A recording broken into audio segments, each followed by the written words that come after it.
5 दोस्त 1 साल जंगल में फंसे रहे और जब रेस्क्यू आया उनमें से एक का जिंदा रहना मुश्किल लग रहा था।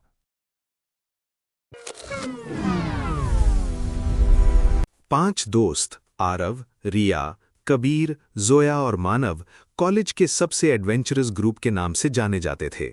उनका एक ही गोल था, ऐसी जगहें एक्सप्लोर करना जहां आम लोग जाने की हिम्मत ना करें।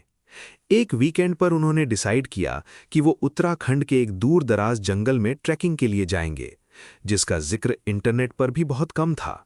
शुरू में सब कुछ एक्साइटिंग था, हंसी मजाक, फोटोज, रील्स, लेकिन जैसे जैसे वो जंगल के अंदर बढ़ते गए, नेटवर्क गायब हो गया, रास्ते धुंधले पड़ने लगे और माहौल अजीब सा खामोश हो गया। दूसरे दिन सुबह जब वो वापस लौटने लगे, तब उन्हें एहसास हुआ कि वो रास्ता भटक चुके हैं। कंपास काम नहीं कर रहा था, मैप यूजलेस हो चुका था।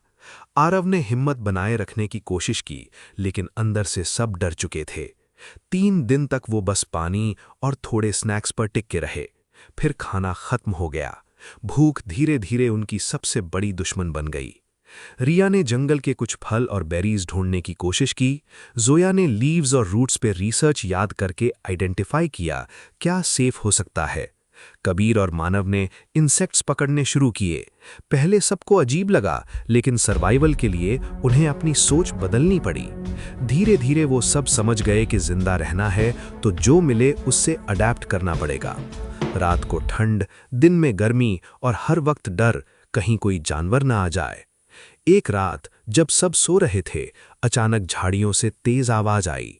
सब घबरा कर उठ गए। कुछ समझ आता उससे पहले ही एक जंगली जानवर ने मानव पर हमला कर दिया। सब कुछ सेकंड्स के अंदर हुआ। मानव जोर से चिल्लाया। आरव और कबीर ने तुरंत लकड़ियां उठाकर जानवर को भगाने की कोशिश की। जोया ने जलती हुई लकड़ी उठाकर आग का यूज किया, तब जाकर वो जानवर वहां से भागा। लेकिन मानव बुरी तरह से इंजर्ड हो चुका था। उसके हाथ और कंधे पर गहरे जख्म थे और वो दर्द से कराह रहा था। उस मोमेंट ने सबको हिला दिया।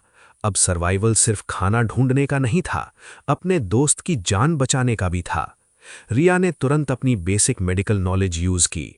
उसने कपड़े फाड़कर बैंडेज बनाया, खून रोकने की कोशिश की। जोया ने जंगल के कुछ मेडिसिनल लीव्स पहचानकर उन्हें यूज किया।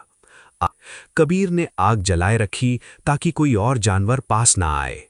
अगले कुछ दिन सबके लिए सबसे मुश्किल थे। मानव चल नहीं पा रहा था, इसलिए सब ने मिलकर उसे संभाला। कभी कंधा देकर चलाया, कभी उसके लिए अलग से फूड ढूंढा। भूख और थकान के बीच भी किसी ने हिम्मत नहीं हारी।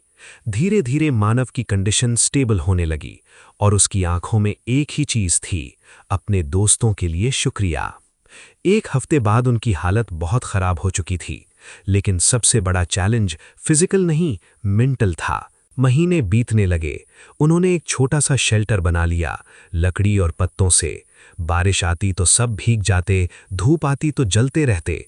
उन्होंने अपना रूटीन बना लिया, सुबह पानी और फूड ढूंढना, दिन में शेल्टर रिपेयर करना, रात को आग जलाने की कोशिश करना। इंसेक्ट्स, रूट्स और कभी-कभी छोटे जंगल फ्रूट्स उनकी जिंदगी का हिस्सा बन गए थे। मानव अब धीरे धीरे ठीक हो चुका था। पूरा 1 साल गुजर गया।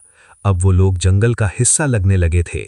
उन्होंने सोच लिया था कि शायद अब यही उनकी जिंदगी है। तभी एक दिन दूर से आवाज आई, हेलीकॉप्टर की। पहले तो किसी ने बिलीव नहीं किया। कबीर ने जोर से चिल्लाया, यहाँ, यहाँ। सब लोग भागते हुए खुली जगह की तरफ गए, हाथ हिलाने लगे। हेलीकॉप्टर ने उन्हें देख लिया। कुछ ही घंटों में रेस्क्यू टीम उनके पास थी। उन्हें देखते ही सब शॉक हो गए, पतले, थके हुए, लेकिन जिंदा। जब उन्हें फाइनली वापस सिविलाइजेशन में लाया गया, डॉक्टर्स ने कहा कि ये एक मिरेकल है कि वो जिंदा बचे रहे। लेकिन असली मिरेकल ये था कि उन्होंने एक दूसरे को कभी छोड़ा नहीं। आज भी जब वो मिलते हैं तो कहते हैं, उस जंगल ने हमें तोड़ा नहीं, हमें बना दिया और हमें सिखाया कि असली स्ट्रेंथ साथ रहने में होती है। ऐसी वीडियोस देखने के लिए चैनल को करें सब्सक्राइब।